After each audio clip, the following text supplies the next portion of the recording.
Welcome into another episode of Coastin, presented by FloHockey TV. I'm Evan Pivnik, along always joined by David Fine, the voice of the Iowa Heartlanders. I'm the voice of the Adirondack Thunder. And on this episode, it's playoff preview time. And what better guest do we have for you today than the guy himself, the commissioner of the ECHL, Mr. Ryan Crelin. Ryan, thanks so much for hopping on here with us on Coastin. I know it's been such a strange season, but first, how's everything going with you? How have you been holding up during this crazy season? Well, it's been a crazy couple of seasons, I suppose, with the way last year ended and then just trying to get us up off the ground. So I think it's 15 months in total now. And I guess you could even factor in a third season looking ahead to next year. Certainly those teams that didn't have a chance to get going, and we've got our schedule out. So it's been a wild 15 months. I have a feeling it'll be a wild 18, 19, 20 months to get us into 21, 22. And no mistake about it, it's been exhausting, but we're very proud and thrilled to be this far and entering into the most exciting time of the season here now, playoff time. And Ryan, I mean, normally the AHL playoffs would be going. Obviously, the AHL took a little bit more of a truncated approach here at the minor pro level. What were some of the thoughts, if you could take us back to the decision-making process that right now would be the start of the regular season, and the league would go for a full 72 games instead of something more truncated for the teams that decided to play? Sure.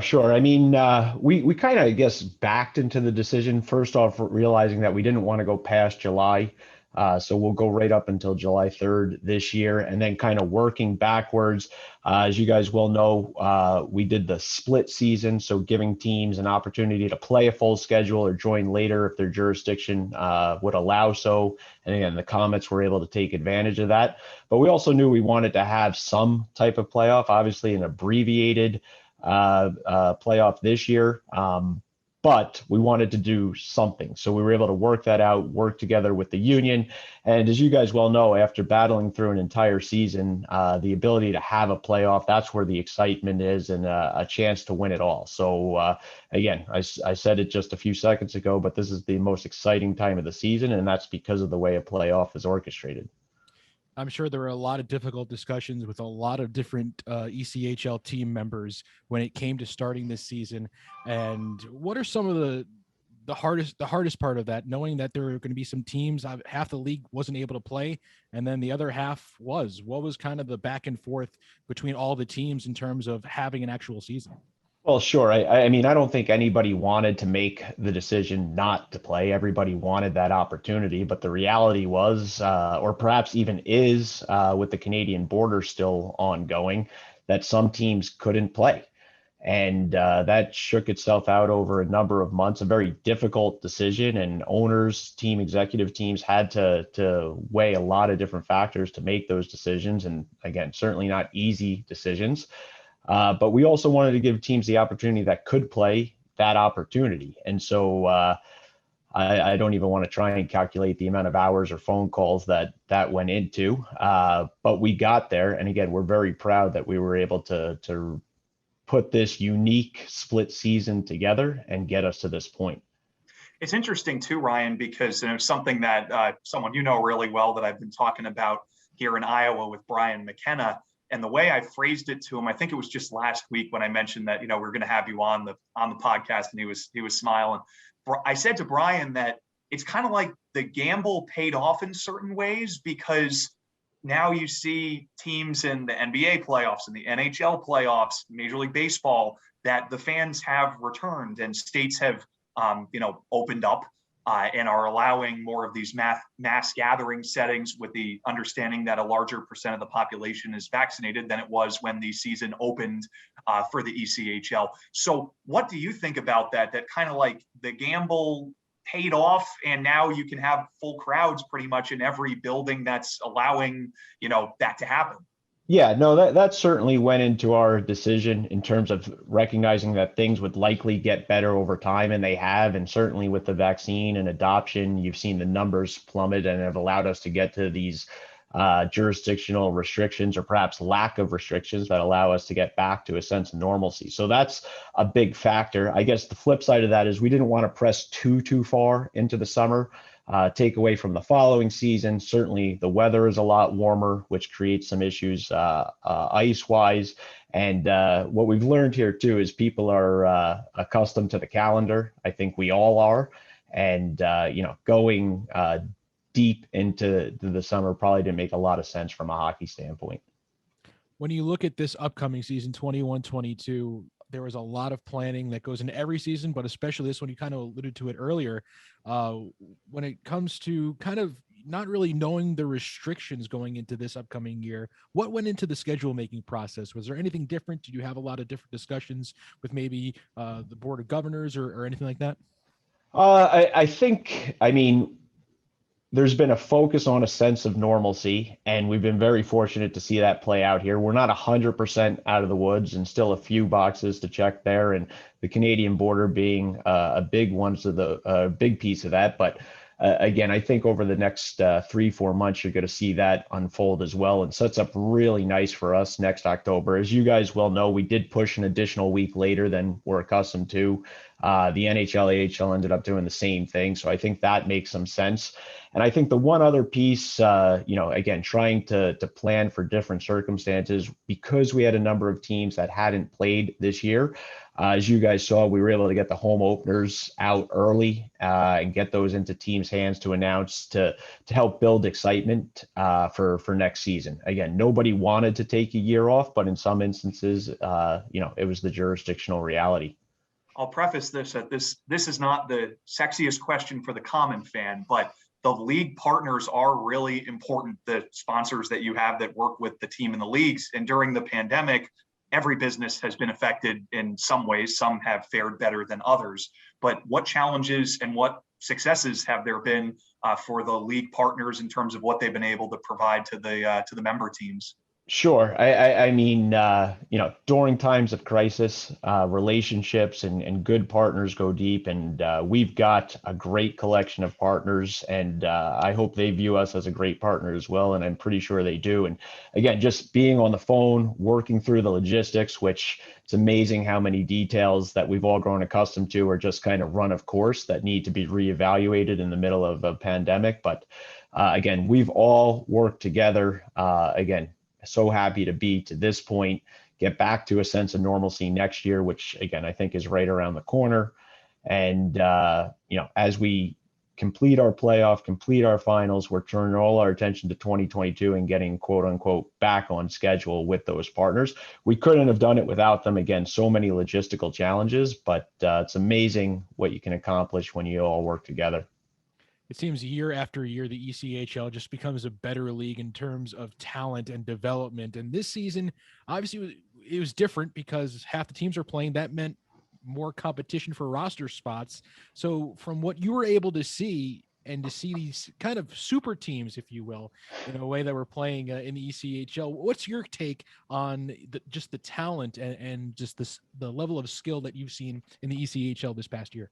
Yeah, so we heard that from the beginning, and certainly a product of the circumstance, reduced teams in our leagues, limited travel to Europe. At the time that we started, the NHL and AHL hadn't gotten going. So from the get-go, we've had some really strong, skilled, fast rosters, and that's pretty much held all the way through. Certainly there were some call-ups as the NHL and AHL got going, but it's really been a strong on-ice product for us all year. From the on ice product is obviously huge. But also, other things that go into it, a fan experience standpoint, the promotional nights that teams are able to do during a pandemic, it's a little bit different. But what sort of feedback have you received from owners, fans, from people that observe the league about the experience that has been had at arenas this year? Well, again, certainly it was modified. And again, as you get into all those logistical details, all the other I's that needed to be dotted and T's to be crossed to fulfill either, PPE or social distancing or added hygiene, not only on the back of house with our authorized hockey personnel, but front of house for fans. So there's no question the experience was different. But I think folks were clamoring to get out of the house and have that live experience. And that's what we were able to provide. And they were willing to take on a different experience. And it wasn't necessarily all bad. We were able to get creative, try different things, and work through it. And I guess the best news is that we are starting to see some of that return to normalcy. Again, not 100% there, but being able to welcome fans back to the ice for certain things, without the players on the ice. And we're all hoping, and I think it will be come next October, though, we can start to get back into some of those things that ECHL fans are accustomed to. It's interesting too, because I was just talking about this with someone here in the Heartlanders front office last week as well. Like the idea of passing out game sheets, and in November, December of 2020, as a media guy, what would the protocol be for bringing one sheet of paper? So these are the little things that, okay, so now from your promotional standpoint, can you give a giveaway item? I have to imagine that there were lots of conversations that you had with owners and with team personnel about, like, should we be handing out things as people walk out the door? Like, these are the things that maybe the average fan doesn't realize that you had to kind of be in the trenches with, right? Yeah, we started with back of house, obviously, for all our players, coaches, authorized hockey personnel. We needed to figure that piece out and then work within the different jurisdictional standards. Because mind you, at the time, 19 states, 2 Canadian provinces, all different sets of rules. Trying to figure out what was allowed and what wasn't. So many moving pieces to keep track of. Again, countless hours trying to work together, hear what was happening in different parts of the continent to bring it all together, and putting the processes in place to manage both sides of the equation. And I suppose the number one question I get is, can we do this? And then we have to figure it out. Is that usually in an email that just says, can we do this? You just scroll down to the bottom of the thread to see what it actually is. Email, text, phone call, you name it. I'm not on Slack, but if we had Slack, I'm sure that's how I'd get it. No, go ahead, Pip. I was just going to go looking again towards next season and the schedule. I was looking through the Adirondack Thunder schedule a little bit before we started talking. And one of the biggest things I've noticed and in talking with our staff over the past couple of years is how we're starting to see kind of road trips becoming more like series in terms of playing teams. I know the Thunder go to Worcester and play a couple of games. Maine comes here to Glens Falls and plays, 2 games or maybe even 3 and 3. Is that something that we're going to start seeing more of a shift of in terms of scheduling rather than, home at, back-to-back home and road games?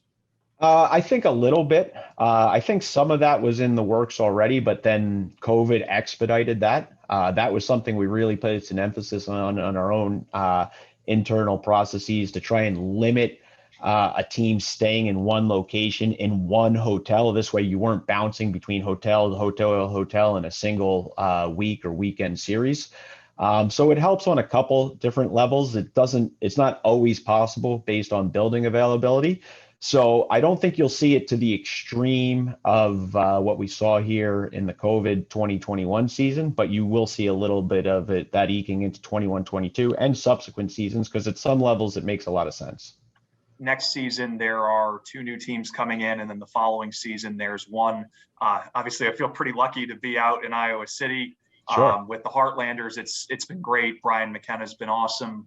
Trois-Rivières coming in the league, both under Dean McDonald's ownership there with Deacon Sports and Entertainment, and then Savannah. So for these new teams coming into the league, what sort of, I don't know if expectation is the right word, but it sort of seems like it's happening at a good time, and Savannah the same thing. So what excites you about the idea that the league is growing again after there's been a couple losses here and there kind of scattered over the last few years? Sure. Well, I mean, anytime you have the ability to grow, it's exciting. And we're in some really good markets with that growth and new buildings, which again is always exciting, state-of-the-art venues, opportunity to be the prime tenant in those buildings. So we can't wait to get going. There's a lot of work to do.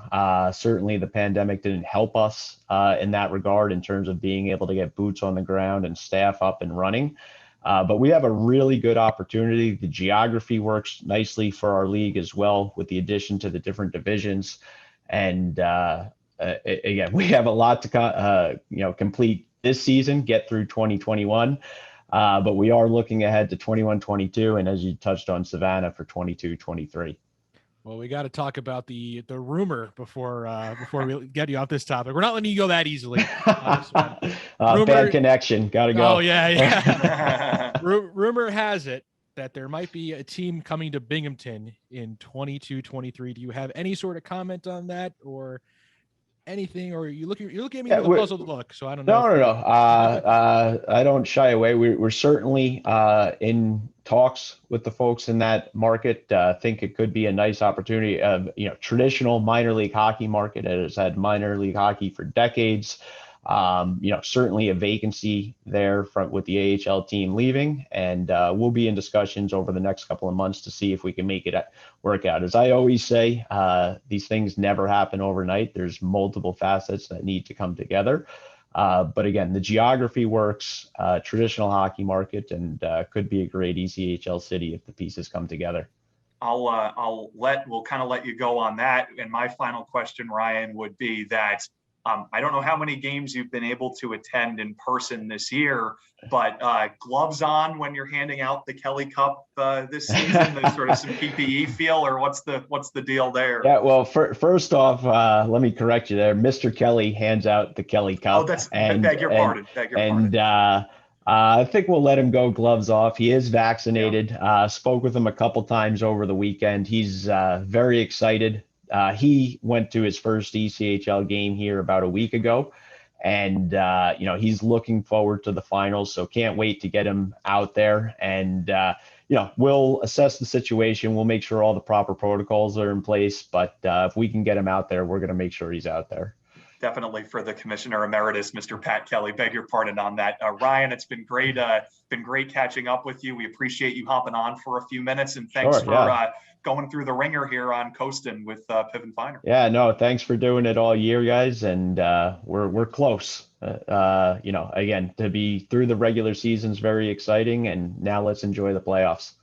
Absolutely. Looking forward to the start of the Kelly Cup playoffs on FloHockey TV as always. And if you can make it out to one of the buildings, if your home team's go for it. Again, this has been a production of Coastin with Piv and Finer. That's Evan Pivnik. I'm David Fine. And thanks again to Ryan for hopping on. We'll talk to you next week.